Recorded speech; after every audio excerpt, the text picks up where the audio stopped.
quels sont les différents types de contrats hors marché public. Donc toujours module numéro 1 de la formation à la méthode appel d'offres gagnant.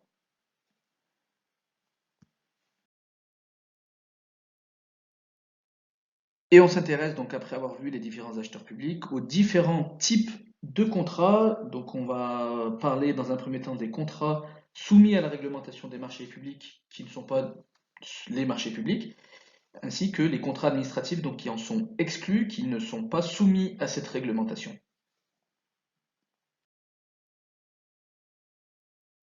Démarrer quelques contrats particuliers soumis à la réglementation des marchés publics, les accords cadres, les concours et les marchés globaux.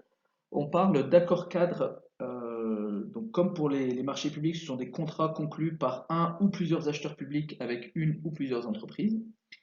Malgré tout, ils ont un objet différent puisqu'ils permettent notamment d'établir les règles qui s'appliqueront aux bons de commande à émettre au cours d'une période donnée. Donc on parle d'accords cadres à bons de commande, mono ou multi-attributaires. Ces accords cadres peuvent aussi préciser les prix et les quantités envisagées.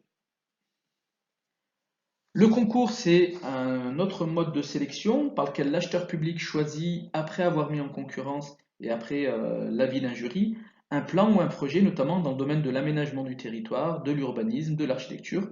C'est également utilisé dans le domaine de l'ingénierie ou du traitement des données.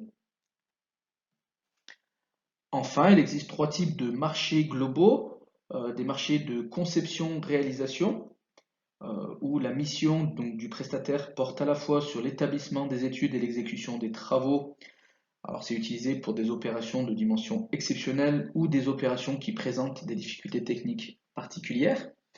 Nous avons également les marchés globaux de performance. Donc ce sont des marchés qui associent l'exploitation ou la maintenance à la conception-réalisation de prestations et où il existe des objectifs chiffrés de performance. Et enfin, il existe des marchés globaux sectoriels, donc qui vont porter, eux, sur la conception, la construction, l'aménagement, l'entretien et la maintenance dans un secteur donné. Par exemple, construction de l'immeuble de la police nationale, d'établissements pénitentiaires ou d'établissements de santé. Donc ces procédures de marchés globaux s'appliquent pour des projets dont la valeur estimée est égale ou supérieure au seuil de procédure formalisée dont nous allons parler dans la prochaine séquence.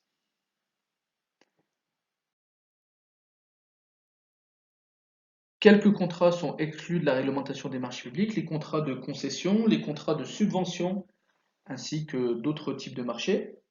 Donc, dans un contrat de concession, l'acheteur confie à un prestataire public ou privé la gestion d'un service public ou la réalisation d'un travail public.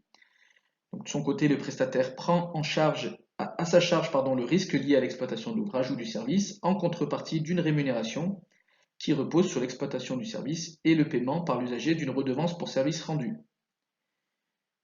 Donc c'est aussi une procédure où l'acheteur public doit publier un avis de publicité. Donc le système des concessions est conçu de telle sorte que la durée du contrat permet au concessionnaire d'amortir l'intégralité du coût de son investissement initial, mais ces concessions ne sont pas soumises à la réglementation sur les marchés publics. On parle de subvention quand une somme d'argent est versée par un acheteur public à un bénéficiaire, qu'il soit public ou privé, dans le but de soutenir une activité dont elle n'a pas pris l'initiative et dont elle n'attend pas de contrepartie directe.